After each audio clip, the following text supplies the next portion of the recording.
Star Wars frames. We have it. It took a little while to ship, but it did ship, and it's here. And it is very, very cool. And today is the long-awaited video where we are going to be going through one of these volumes. There's two in here, and I'd be willing to do a part 2 if you guys are interested. But if not, I won't. But if you are, let me know. I'll do a poll on my Instagram, and you guys decide.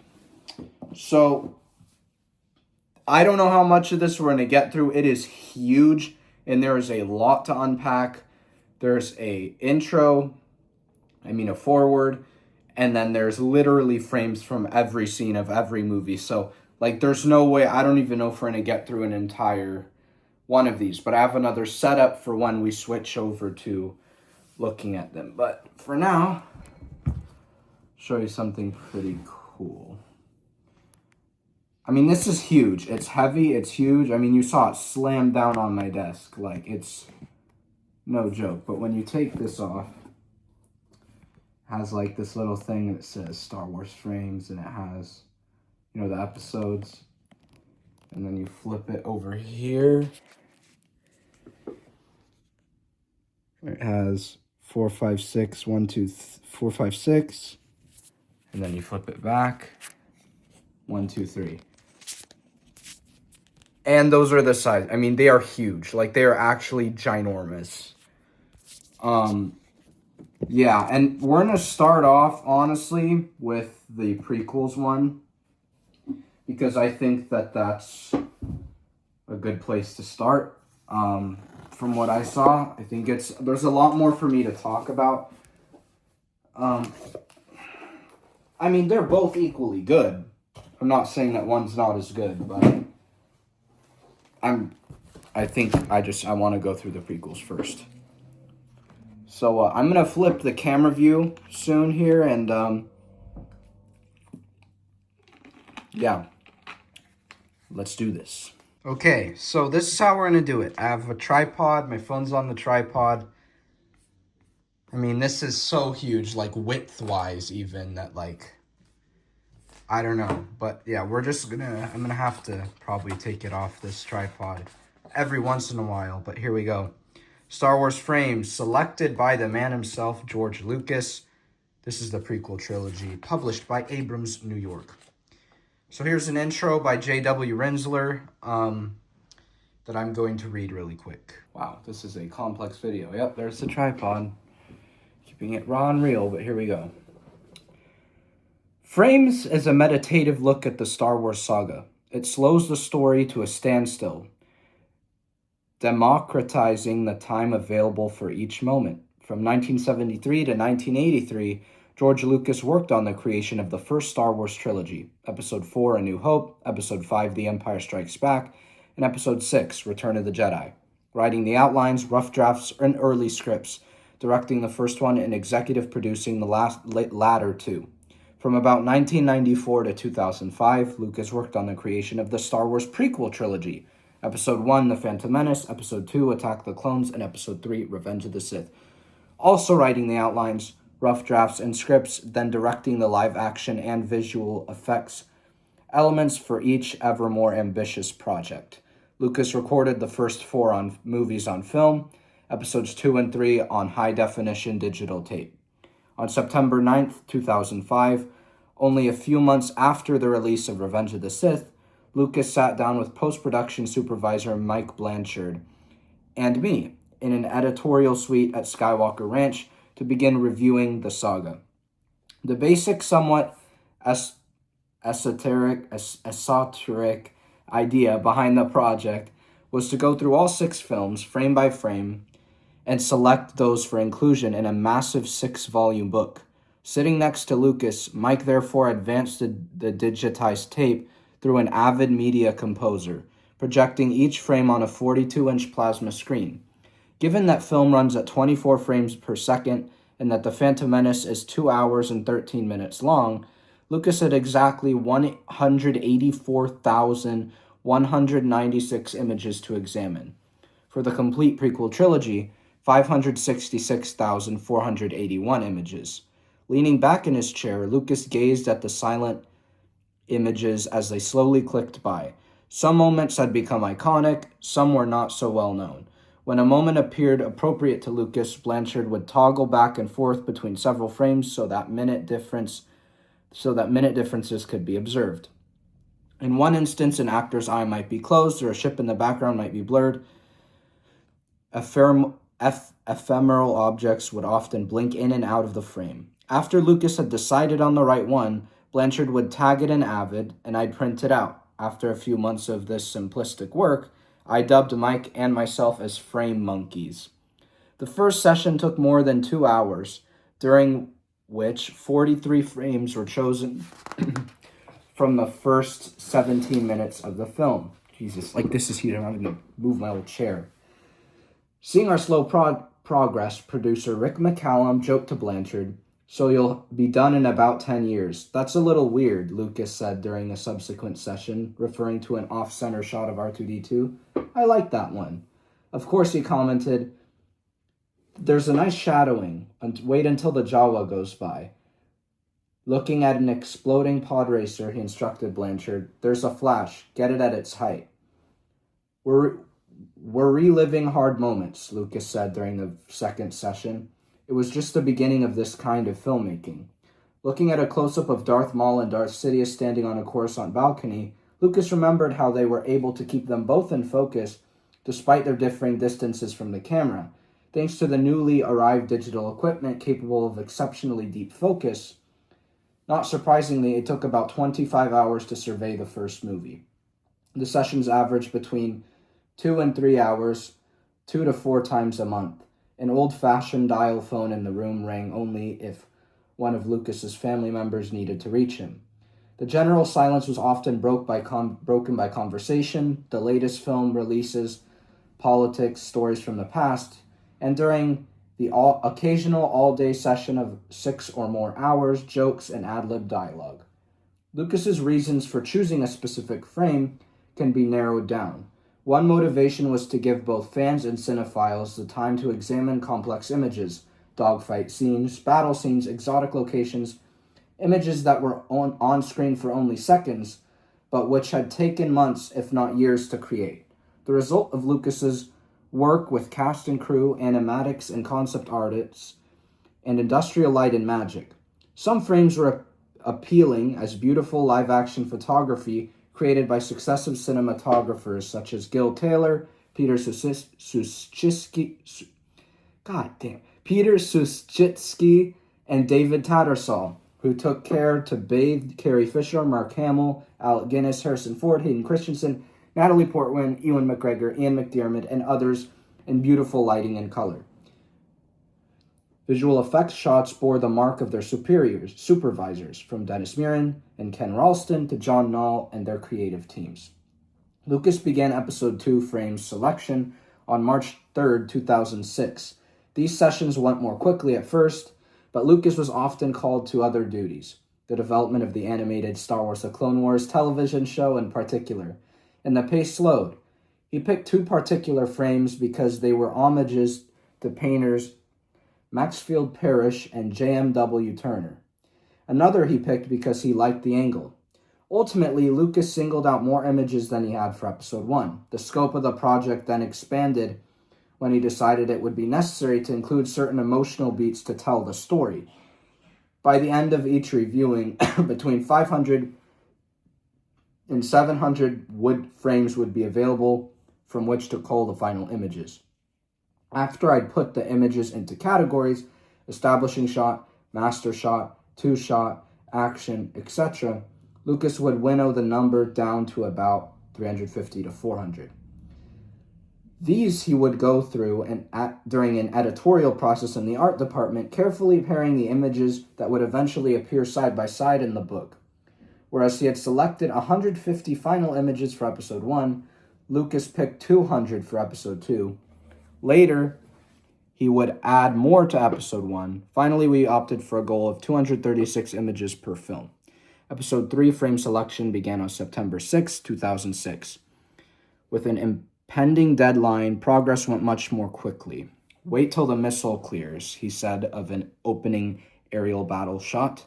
While watching Sith Lord Count Dooku, Christopher Lee, fall to Jedi Knight Anakin Skywalker, Lucas remarked, Palpatine should have a line in here. You have done well, as I expected you to do. A few moments later, when Anakin rescues his friend Obi-Wan Kenobi, Ewan McGregor, despite Palpatine's suggestion to leave him to die, Lucas said, This is the moment. If Anakin had left Obi-Wan, he could have been Emperor. Padme would have left him, but Obi-Wan would have been out of his way. During a later session, Lucas leaned over to me and outlined in detail his ideas for a new book. Similar in scope to Frames, it was intended as a celebration of all the concept art created for the 6 movies. This would become Star Wars Art Concept, and is coincidentally being published by Abrams this fall 2013. Not long after Lucas wrapped Episode 3 Frames selection, we were back together in the basement studio, beneath Skywalker Ranch's main house, as he studied a shot in which a giant Star Destroyer pursues a tiny rebel ship. The first image to be chosen from the original trilogy, which is covered in Volume 2 of Frames. During one session, Lucas said, Cinematography is not about technology. It's about art. It's about taste. In the end, it's about understanding your craft. Frames is about illustrating that craft. The last meeting took place on Friday, July 11th, 2008.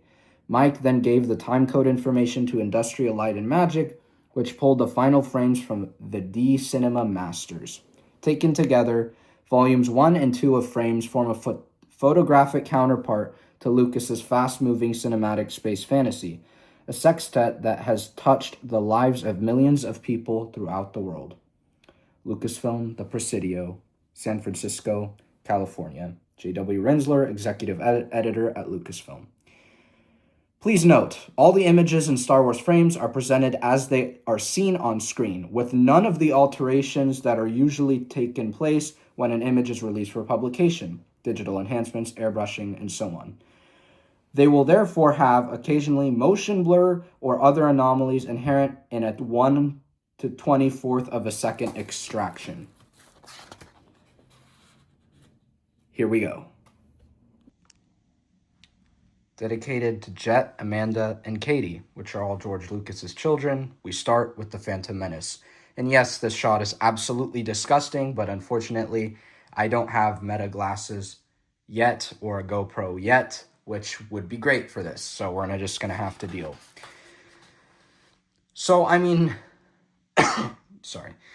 You can tell, like these images, it's hard to tell on camera, but they are ridiculously high quality. The color is like popping out. And these all tell a story, right? Like right here we have a ship flying towards the Federation battleship.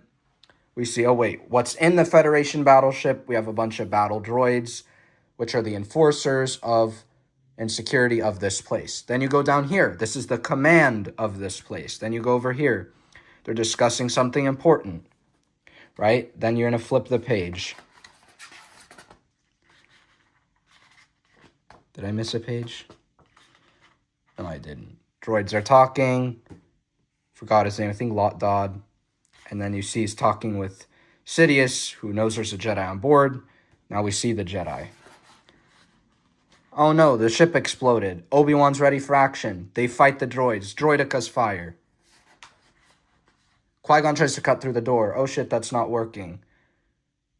Where are those droidekas? Whatever, something's happening with the blah blah blah.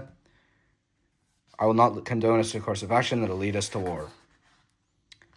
They end up on Naboo. Do you see what I'm saying? Like, I'm going to go back, obviously, so we can really look at those images. But that shows you how this is telling the entire story through images. And I can understand what's going on through the images. Sure, do I know?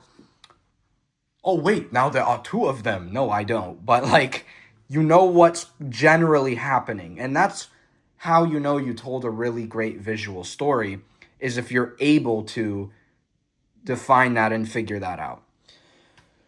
So I really like, let me find it. I'm a big fan of this one. And I know that I've watched some reviews of this book and people whined about the ones that were seemed blurry and weird, but I think it shows the speed and and capability that a Jedi has, to where like this, he's just standing there, but this shows them in action. It shows them they're moving.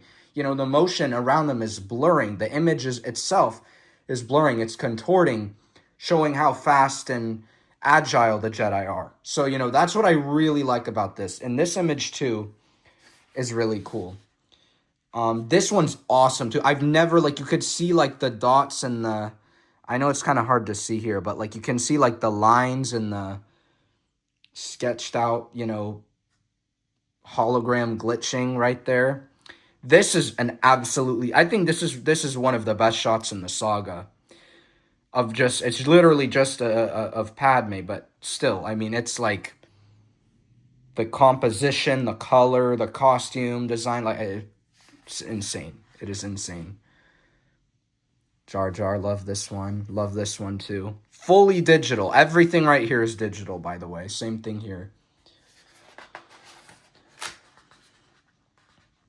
I mean, this is brand new. So when you hear that tear, it's just because the pages have been like stuck together for so long that they're coming apart for the first time. Because I got this new. Like the box, it was a little like damaged, but the books themselves are like untouched. I don't know how you'd own this and not touch it, though. I think that's kind of fucking insane. Anyways, this is really cool, too. This one's a great image. This is a generational shot as well. Of her, just the world around her being so huge and her only being able to do so much. I mean, this shot alone tells you what's going on. The separatists, I mean, at this point in time, it's just the Trade Federation. The Trade Federation is taking control of Naboo, and she's powerless because she has no army. She has no military to protect her, and the world around her is much larger than herself. Done. I mean, phenomenal. Here's another one of the iconic shots in that one, too. Incredible shot here. I mean, all of these are incredible. Look, so we see, like, they're being held hostage. He notices something. Watch us flip the page. And they get their way out. See, it's like, it's so cool, dude. I mean,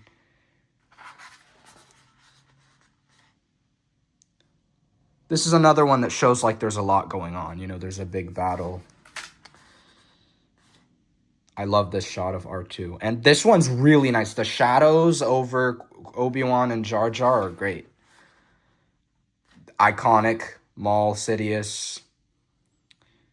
This is a great shot of, these strangers. I mean, you have a Jedi, a Gungan, and a droid who have no idea what this planet is. They are the only Republic sympathetic people out there in this planet right now, and they feel small. I know, I guess Quinlan is also there, in secret, but you get the point. Like, they're isolated, they're alone. The shot shows it.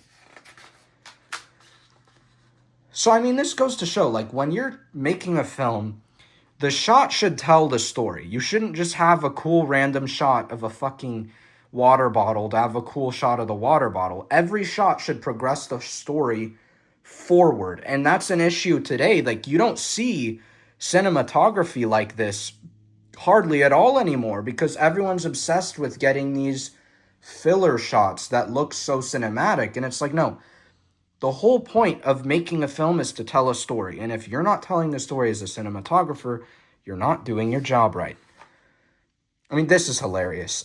This is Jar Jar's character in one frame, dude. Right here. I mean, this tells us his entire existence, Same thing here. Look at Watto, like he's doing this. He's like money, and he's like, he has that mischievous look on his face, right? Or Sebulba being aggressive, and he's clearly like, angry towards Anakin. Love this shot. This shot too, you see Qui-Gon pondering. He's thinking, he's noticing something. She's noticing something. Do you see wow. I mean, I'm blown away. I'm blown away. Really and truly, love this shot. Always have. It's working. I can hear it. I can hear it through the fucking image. Oh my god. All miniatures, by the way. This is real. Love this shot, too. He's so terrified. He's like, what the fuck? And he's pissed off. I mean, sorry, but the expressions he's a fully digital character, and you can see, like, the red veins in his eyes. You can see, like, the folds in his face. Like, the detail's ridiculous, honestly. And same here. He's not even real. He's digital and they're real. And it totally looks like they're massaging him. You know, it's like... I mean, these images, like, it does not look nearly as good on my phone as it does in person. I mean, they are, like, popping. It's partially because of my shitty angle, but, you know.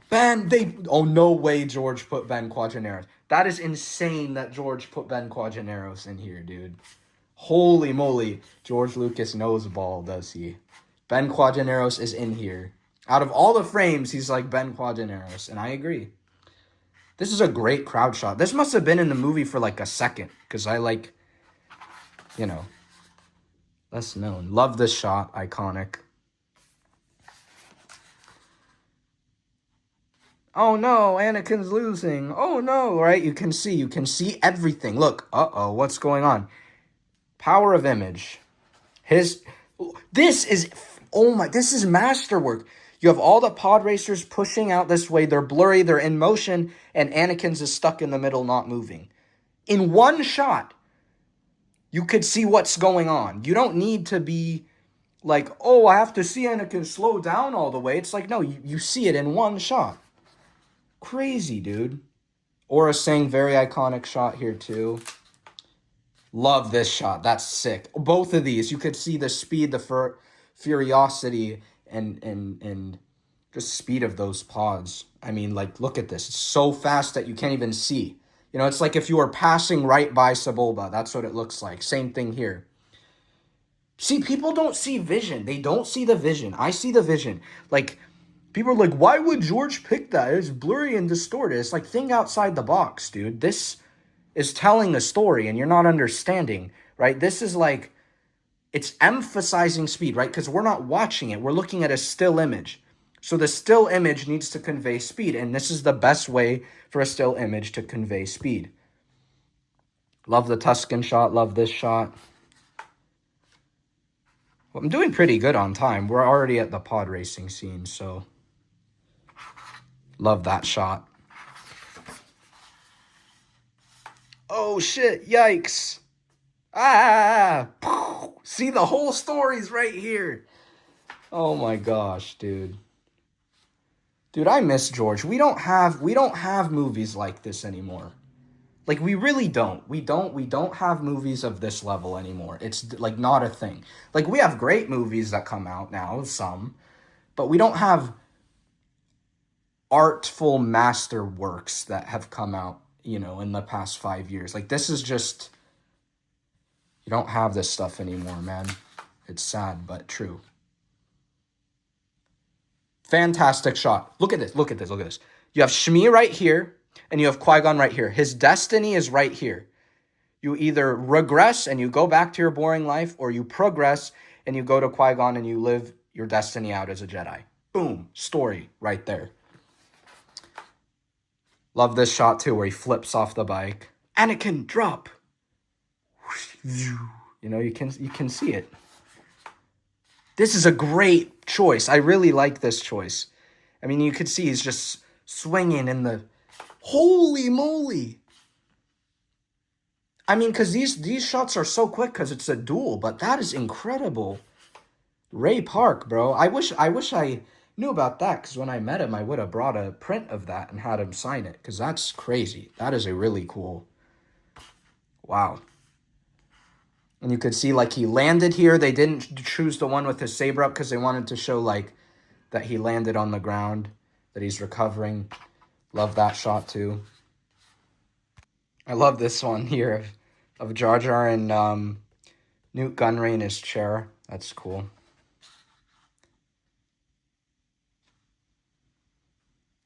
Look at that. That's all digital. None of that is real. I mean, other than the people, obviously, but the rest is completely digital. The composition of this shot's really cool. You have the ring around, frame within a frame, and then you have, the two handmaidens at the side, and the two pulls right down the middle. It's actually a really nice shot right here, the way that's all put together. I like that one a lot too. And these. Holy moly. Yeah, this Senate shot is insane. Goodness gracious. I mean, the light, like the color coming from these, like you can even tell on screen, like it's so strong. The ETs made it in here.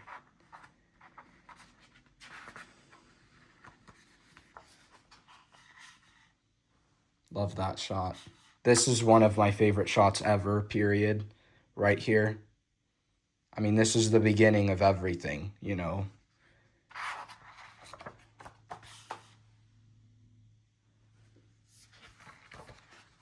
Nice.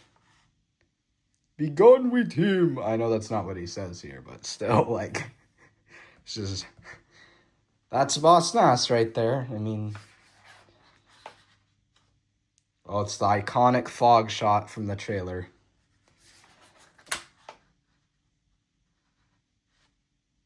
Holy crap. Holy crap. Here, he's clearly telling Anakin something. It's like, stay by me, It's like he's firmly telling Anakin something. And then you see the ships flying away. There's a lot going on. Troops are getting up and down. Droids are firing. Droids are down. Love that shot. That's really cool. Again, blur is showing speed. That is why there is blur here, is it's showing speed. Without blur, it just looks like it's standing still,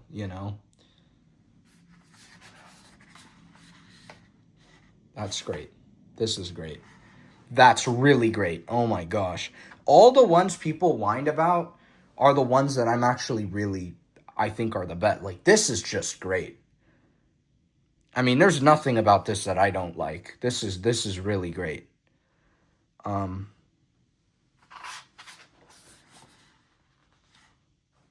That's amazing. That is amazing. Oh my gosh, dude. This again also just is Jar Jar Binks right there. Oh my, look at this. It's so they're battling so fierce that the red of the blasters just like blew up the screen. That's crazy. Wow, I really like that shot. That's awesome. That's a great one too. That's a great one. That's a great one. I love all of them. There's not one shot in here that I don't like. This is really interesting because it's showing him like it's a shot when he's like mid explosion, but the flash is so strong. You're just seeing him get disintegrated right here. This is a very interesting choice. It's like when they dropped the nuclear bomb in Japan in 45. They said that people experienced just a massive flash of white light, before they saw the explosion. So, I mean, that's kind of akin to that a little bit. And I've always really liked this shot here. Always. It's just great. Here we go. Duel of the Fates. Right? This is all of their characters defined. Qui-Gon, calm, fierce, ready but patient. Obi-Wan, at this stage, aggressive, cocky, wanting to get the right blow. Maul, angry, cocky, but still. So he's like the combination. He has elements of both, but like you could see it right here. This is great. That's wonderful. That's wonderful too.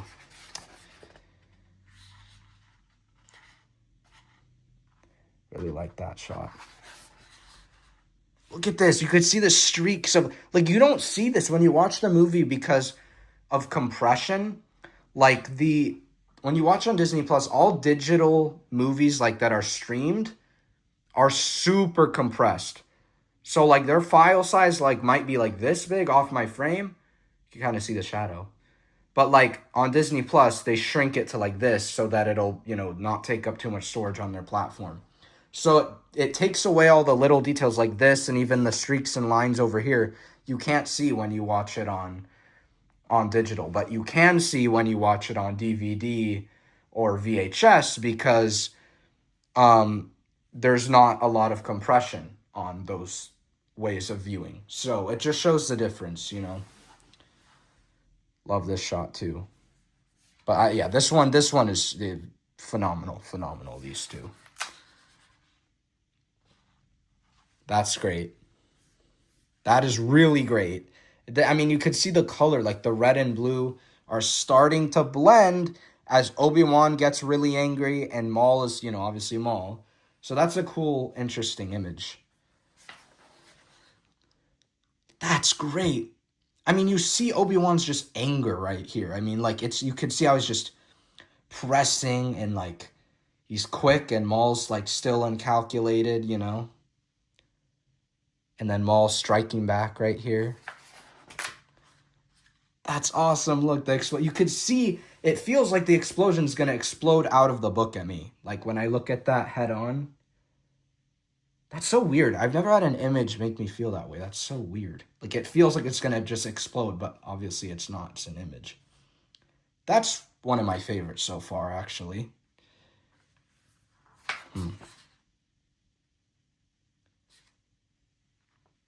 Wow, chopped in half. His face. Yoda. That is a beautiful shot right here. Really good composition. Same here. This is really good composition too. And that's Rick McCallum right there. And that's Ben Burtt. Just, I don't know if you guys have noticed that before, but yep, they did cameo. Some shots of the parade. Yay. Dun, dun, dun, dun, dun, dun, dun, dun, dun, dun, dun. Just kidding. Attack of the Clones. I actually went through that at a good pace. If I can keep this pace up, I originally was like, this is going to be 2 hours plus if I did both, but I'm going to do 2 different videos, I think. Dedicated to Rick McCallum, Gavin Buckett, and Trisha Biggar. And Rick McCallum's the main producer for the prequel trilogy and Star Wars Special Edition. Gavin Buckett is the production designer, and Trisha Biggar is the costume designer for all of the prequels. Attack of the Clones. This is great.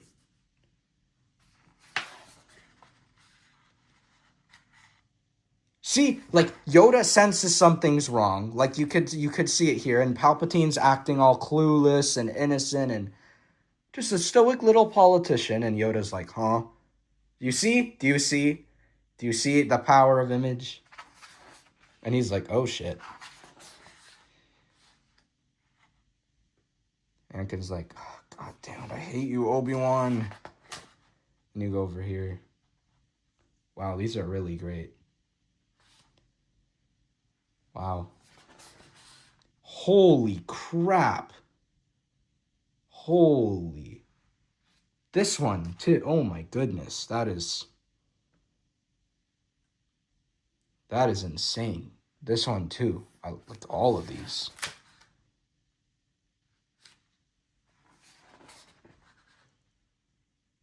Whoa, what the heck is that? Hold on. I might pop in frame for a second because I'm trying to figure this out. Okay, this is Anakin and Obi-Wan speeder. Like, just chop that off, and you can see the bottom of it right here. It's the same. See this thing? Go back, it's that thing. That's real, because that's showing how fast and sharp that turn is, I like the lighting here. That's cool. And then Anakin's like, oh shit, I'm on the speeder flying through Coruscant, which is why it's all blurry. Whoa, that's sick, dude. I really like these blurred shots. They're like really cool to me, That is that. That is the most Star Wars, like that. Holy crap. Holy crap. Look at this. I want that framed in my room, dude. That's a Skywalker Sound logo, by the way. I never noticed that until literally right now. That's crazy. But anyways, yeah, this is great. That is a phenomenal shot. Really and truly. You can see Jango going up, escaping. Ahmed Best. Toxic Dot.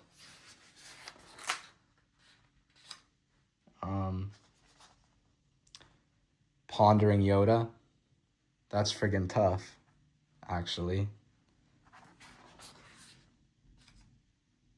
All of these are great. I even when I watch the movies, I'm like, okay, like these shots with Padme and Jar Jar are like, holy moly.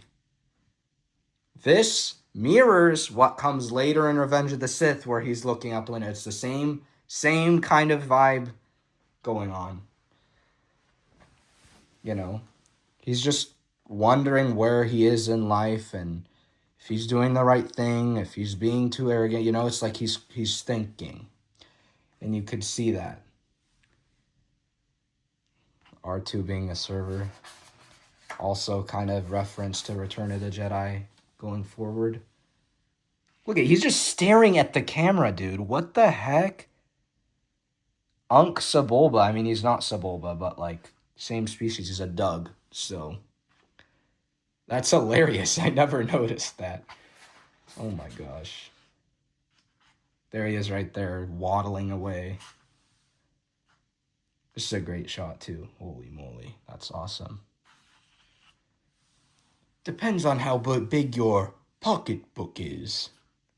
Like, some of these I can just hear. I can hear it. It's in the back of my head. Master Yoda, what if they erased it from the archives? Truly wonderful the mind of a child is. Been there. Very cool place, but obviously it's just like this. You know, that's all put in post, but I have been to this place before. It's in Spain. Sevilla, I think? Yeah, Sevilla, Spain. Very cool. Yep, I've been literally right there. I have literally stepped in the exact place Hayden Christensen stepped. Right here. Which is pretty freaking cool. But I have been there. I've been on Naboo, people. That's incredible. That's so weird to think about. Like, I've been in the exact same place where they filmed one of the greatest movies of all time. Wow. Wow. That's incredible. Okay. Like, at this point, everything is just blowing my brains out. I mean, like, the scale from episode 1 to episode 2 to episode 3, like, it just gets bigger and bigger and bigger, and then, I don't know, it's crazy. This is crazy. Look at all of these clones. Holy crap. Do want to go there someday. That is another place you can go. It's in Italy. And I think this is also a location you can go to, but all of this isn't there, so it would just be the grass, but I mean, the compositing of VFX is insane, because this is real, but all this is digital. I mean, that's just crazy. And the lighting matches, like, perfectly. The sun's coming from here, and you could see it, like, wild, dude. Wild. I've always loved that shot since I was a kid. I was recruited by a man named Tyrannus on the moons of Bogdan.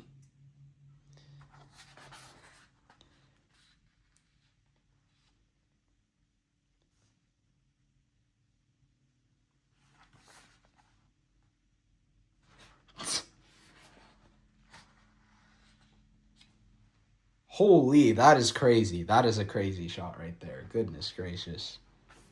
Holy. Dude, the Slave One shot. Holy dude. This is like, this one too. This is like, that is really great. And they're so crisp and clear. Like, my phone is not doing a good job replicating it, but like, it is so crisp. Like, genuinely. This is one of the best shots of all time. I stand by that in anything. It's one of the best pieces of art, actually. Let me make that clearer. This shot right here. I mean, it's the beginning of the end of Anakin Skywalker, to be honest with you, because this is his first major dark side thing he's done, you know, like, holy moly. Holy crap, dude. And these are straight out of the movie, too. Like, they didn't do any kind of enhancement. Like, this just shows the compression of streaming versus DVD or VHS or source file is it's ridiculous. Like, it's actually, like, people don't, you know, people who aren't into movies, who are or don't really care about how a movie looks, they can't tell. But someone who, like, has studied how movies look and different ways that they're exported and different ways they're played, like, you can tell very clearly. Like, this is so much, even the gash on her, like, cheek right here is, like, crystal clear. I can see the blood dots, like, dripping. Like, it's, they need to make a way that, like, movies aren't so damn compressed. And it's like, maybe I have to be the one to do that, because no one else will at this rate, you know? But that's cool. Can you see his head flying off? Is that it? That might be it. Shit, I can't tell. But his head is not fucking there. Tell you what. Shu Mai got a feature. Wow. Whole spread. Gotta love Shu Mai. They're like animals. So I slaughtered them like animals. I hate them. She's like, oh shit. Yikes. Where could Anakin be? Uh-oh, trouble. It's okay, you slaughtered people. See, I see, I can read without anything else. This is an incredible shot. I remember I accidentally paused right here one time a while ago, it was a couple years ago.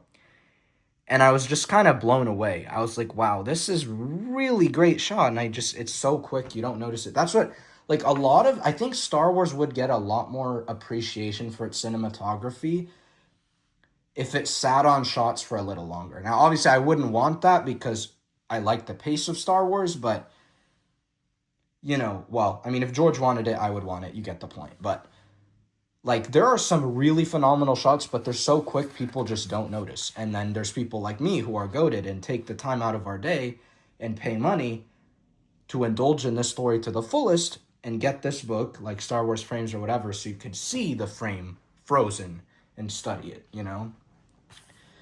But, like, the color of the sky fading into the heart, like, that you don't get on digital. Like, I swear, the Disney Plus versions are just not the way to watch Star Wars. If I'm going to be perfectly honest with you.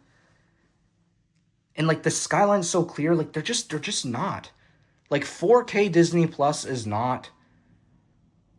It's you cannot see all the details. I don't know what it is. You just can't see all the fucking details. Like, you can see the individual things of dirt. It's not all blurred. Like, I can go way out there and still see the little, like... Holy crap, dude.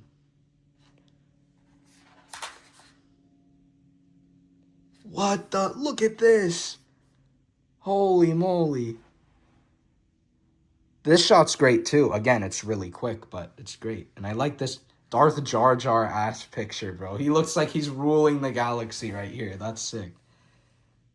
Love this shot, too. C-3PO.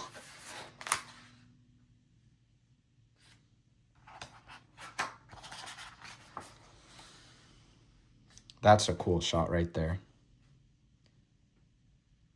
See, and if he did it too soon or too late, you wouldn't have been able to tell that this machine robot put his head on the battle droid. See?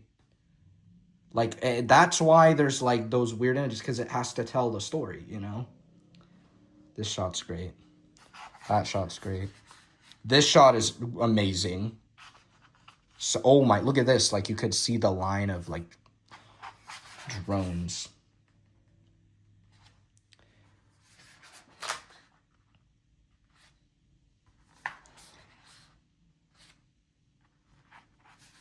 Look at this. This is really cool.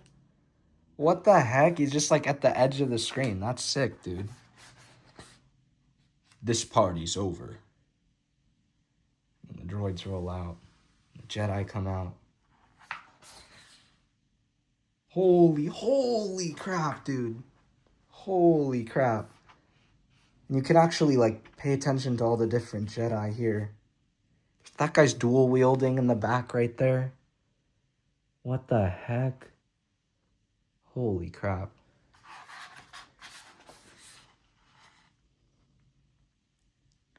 Aggressive negotiations.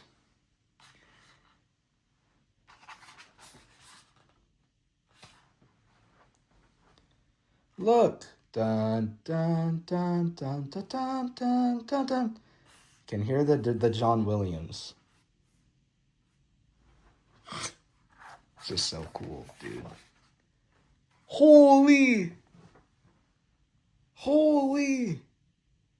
This is literally the greatest a book I've ever seen. And it doesn't even have words. It has 2 forewords in both volumes, and that is it. And the rest is literally all image. Yet somehow it's just the best. I don't know. George Lucas, everybody. The only guy who can just somehow manage to be flawless. I don't understand. It's crazy. Really and truly. Pew. That one's like head is half gone. What the hell did that get hit with? Jeez.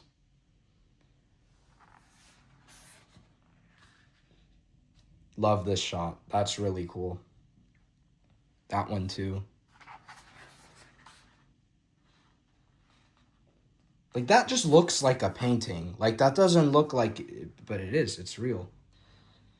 I mean, it's visual effects, but you know what I mean. It's a moving image. Holy crap. That's incredible, too.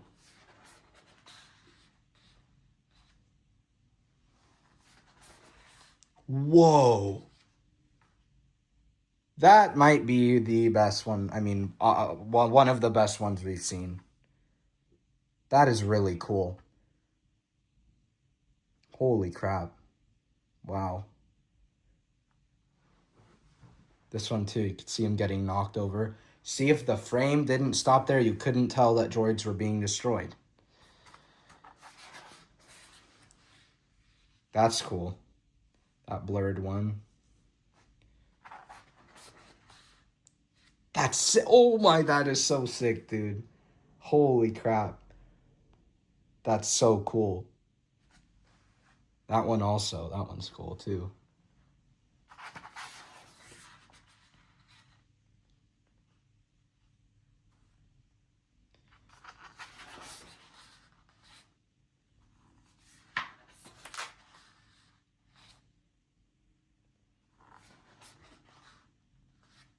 Wow.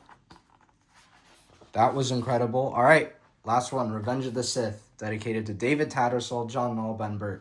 Cinematographer, VFX guy, sound guy.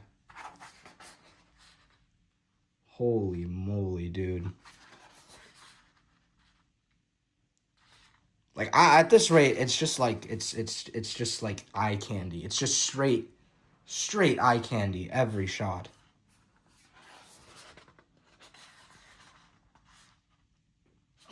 I love that one. That's cool. Holy crap, look at that. That's crazy. That is crazy. Get him. Oh, don't let him kill me. Oh, shit. The elevator's coming for them. Oh, shit, the elevator's down. I'm fucked. And you could see, like, the droid's foot, too. That's really cool, because he's screwed. That is awesome. Oh, my gosh. That is really cool.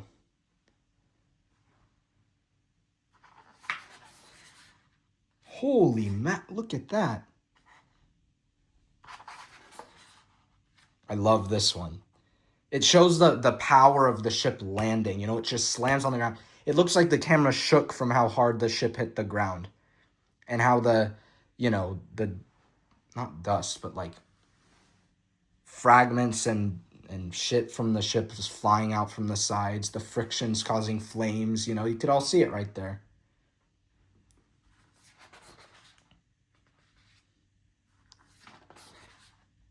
Holy, look at that. Oh my goodness. Look at this. The color, bro. The color. This is like color 101. Holy crap. This one too. Oh. Holy. You must learn to let go of everything you fear to lose. Wow. Wow, wow, wow. Is this one of the best purchases I have ever made? Really and truly. Love this shot. Always have. I mean, it's so cool that we got to see it again in Mando Season 3. That was cool. Not that the season was good. Mando Season 3 sucked, but, you know, that shot was really cool. It's definitely very cool. What was I gonna... Something I was gonna say, and I'm forgetting right now. Crap. Me forgot.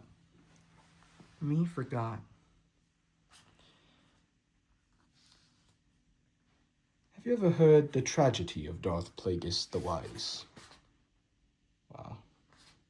Wow. This is right here. This is sick, dude.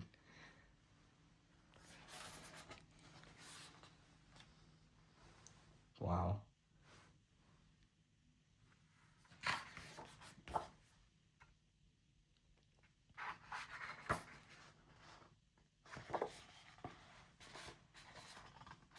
Oh shit, we missed a page. Good, I caught that, because these are just ridiculously... This is like... Wow. That one too. Goodness gracious. 10th level, thousands of battle droids. His teeth are nasty, dude. Oh my goodness. Yikes. The Utai. That's so funny, dude. Army or not, you must realize you are doomed. That, I mean, look, ew, like, just, he's, like, gross. Like, he's just gross. Like, it fits his character so well. Like, look at this. It's, like, just shit in the like, slime on his eyeball. Like, ugh. Ugh. That is amazing. I love that. That's cool. That's really cool, too.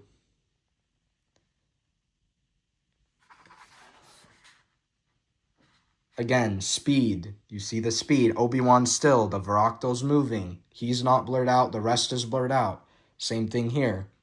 Speed.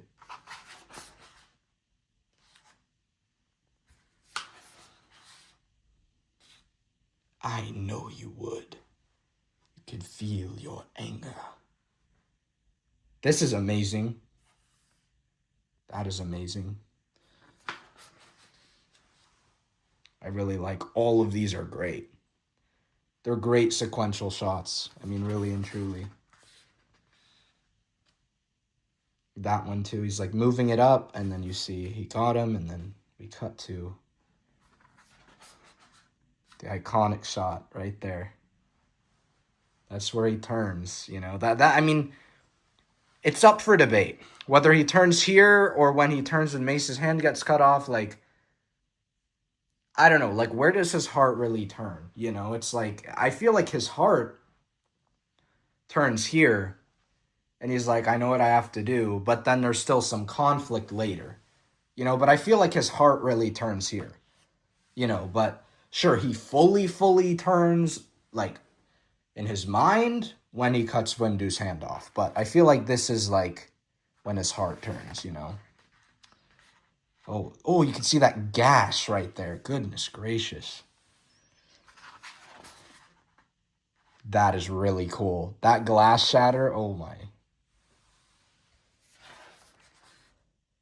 Power. It's the unlimited power picture, dude. He's gooning. Oh my gosh, he's gooning. His face is gone.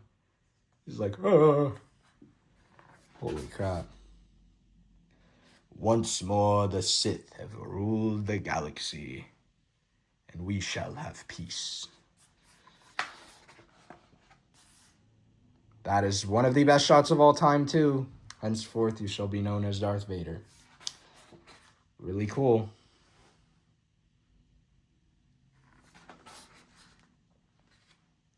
Great shot. Ki-Adi Mundi, you're a dickwad. That's really cool. Oh my, this is so clean. It's just a really clean shot. Holy head, blank, blank. No more head there. Of course, Padawan shot, very iconic shot. Sad but iconic. Oh, of course, George put his son in here. That's awesome, dude. Look at this clone. He's like staring at the camera. Ah, it's funny. I think, is that like the saber slash? I don't know. Oh yeah, because this guy's the one who gets his left leg chopped off. It's him or him. I don't remember, but yeah, that's cool. He's like staring at the camera. That's funny. Love this shot. That is awesome. Who could have done this?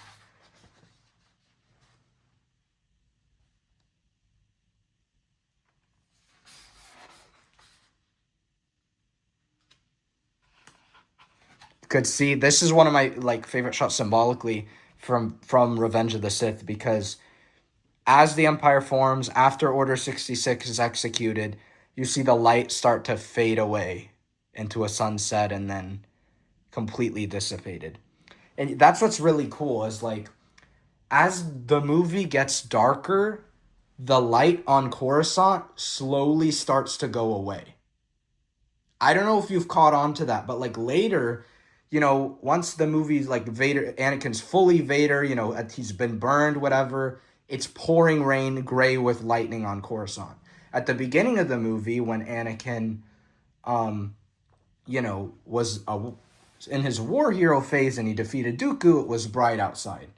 And then you slowly see it to get darker and darker and darker. And I think that was a cool way of matching the time of day with the thematic elements of the film, you know, as you just see the time kind of drift with the Force too, like the time's drifting with the Force. Wow. I mean, you could see everything, all the emotion in her face here, you know, like of what's going on, and she's just shocked and overwhelmed and in horror of what happened to him, you know. That's a really cool shot. I like that one. And this one too, where he like peeks one eye at the camera. It's cool. Holy, he's getting fucking destroyed. Yikes.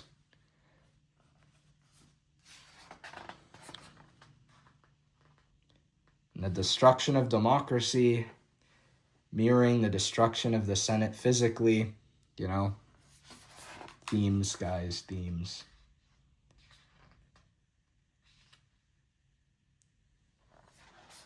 Holy crap, dude.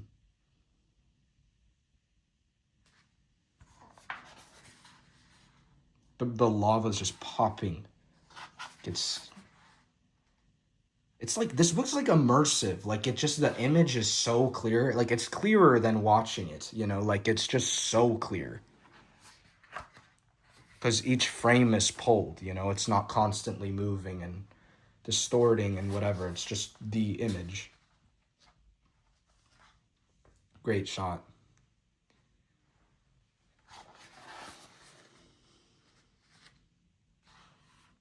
He's still alive.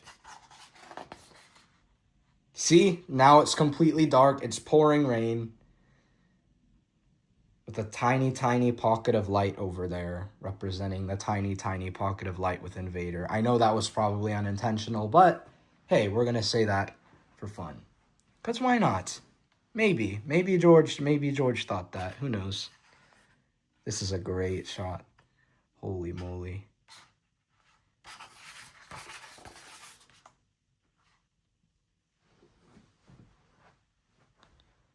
Padme, help. He does say that, if you didn't know. He does say that in that scene. Then the mask is sealed, and Anakin Skywalker is buried for 20-something years until Luke Skywalker rips him right back out. Amazing shot. There's just the aura, bro. Like, it's so dark. Like, it's so dark. Holy crap. The smoke, too, like, it only adds to it.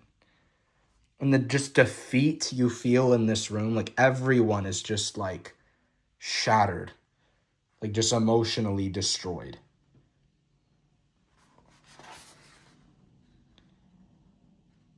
Jesus, dude. I mean, this is just depressing. Like, this page is depressing.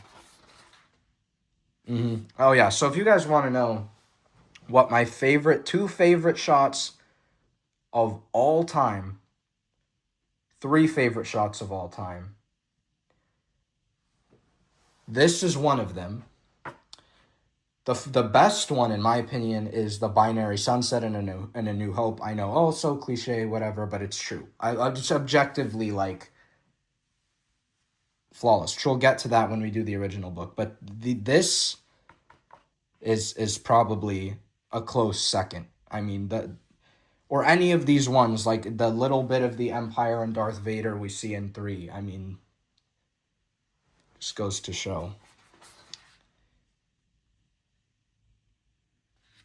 Wow. There we go. And there we have it. That is the prequel trilogy, Star Wars Frames.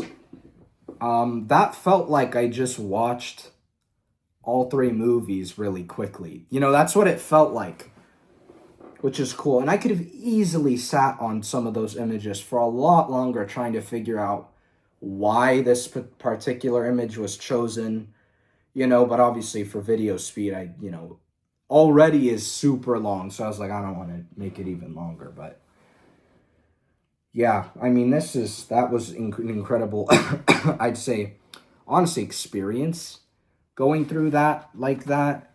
And I can't wait I'm definitely going to do the original trilogy one on here too. I mean, most definitely I'm going to do that. So yeah, that's incredible. And I have one more little thing to read. Notes on printing production. So this is how they printed it. We already got a little bit of the info, but this goes in really in depth. Movies are projected using the RGB color spectrum because transmitted light travels as red, green, and blue. Pictures and books appear thanks to light traveling through pigment and reflecting off the paper. For this route, the best color palette consists of cyan, yellow, magenta, and black, or CYMK. RGB are additive colors, CYMK are semi-transparent or subtractive colors. Every image in frames, therefore, has to be translated from RGB to CYMK.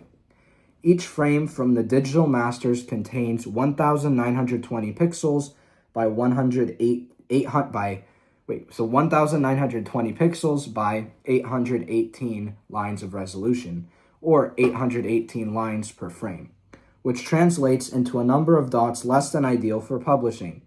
The original publisher, Palace Press, to enlarge the images, thus worked with specialists who understood film emulation, light, paper, digital scanning, and how much ink dot was going to carry on press, the crucial last step. Using 200-line screen plating technology, the images were printed on a sheet-fed offset press and finished with a gloss-coated varnish.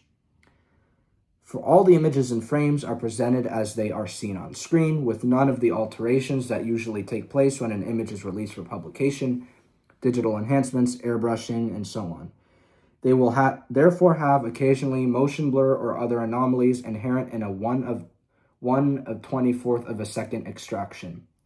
Star Wars Frames is the result of several interrelated crafts as practiced by experts in their fields, all working in the service of one of the masterpieces of cinema. There you go. Star Wars Frames. The prequel trilogy. Right there for you. Done. That was incredible. Yeah, that's probably up there. That's up there on some of the my favorite things I have I mean, like this is like, I mean, if someone was even interested in Star Wars, they hadn't seen the movies, you just pull this out and you go, take a look. And if any of this catches your eye, we'll go watch it, you know. But really and truly, like, this is, like, wow. Wow, wow, wow. I'm blown away. See, I knew it. I was digging for, like, what? Because I have so many Star Wars books, like all the reference coffee table books. I have most of them from, you know, the olden days. And I was like, what are some I don't have yet? And then I just stumbled across this randomly on Amazon when they were selling it for like a ridiculous amount of money because it's Amazon. And then I looked more into it and there was a trailer for a book. And I was like, okay, this must be special. This cannot be your typical reference book that's thrown together in an editing room using JPEGs. I was like, this cannot be that. And it's not. I mean, this is like, you read they did a entire film to print translation of every single one of these shots with 0 alterations. I mean, there's 0 alterations. Like, this is just like straight from the screen, you know, and there's gloss. Like, it's super nice. The colors are exploding. I mean, you read any other like book like this and the colors are like kind of flat, you know, but here they're popping. They're just exploding out of every single image, every part of every image, you know, and that's rare to say the least. That is really rare. So this was $90 for the whole set, you know, with this one and the original trilogy. Both were it came out to $90 total. And I wonder how much this retailed for back in 2013. You know, I'd be curious, actually. You know what? Why not? And let me find the frickin' frame, dude. Where are you? Where are you at? Here it is. Ugh. Best shot in cinematic history right there. I mean, it's on the cover too, of course, you know, but yeah. Really cool. I don't have words. I mean, it's up to you and your interpretation of these images. And who knows, my favorites could be different from your favorites. And, you know, the way you see things in the frames could be different from the way I see things in the frames. And that's okay because art is not objective. You know, something that's truly art is not objective. You know, it's true. I mean, there's things that a character's this way, and if you mess that character up, then sure, there's some objectivity of once you have a set arc and whatever, but if you're just looking at a painting with nothing else attached to it, there's nothing objective about your viewpoint there, you know? So, I mean, yeah, take a look, dude. I mean, it's like we all have our own interpretations of what we like to see, you know? So, yeah, but that's gonna do it for this video. Stay tuned for part 2. I literally might do part 2 right after this, just because I'm really into this. So, yeah, stay tuned for part 2. Most likely will be soon, hopefully. And, yeah, till then, I'll see you in the next video. May the Force be with you always. Go on eBay, find a copy of this. They're very rare, so buy them while you can. Goodbye.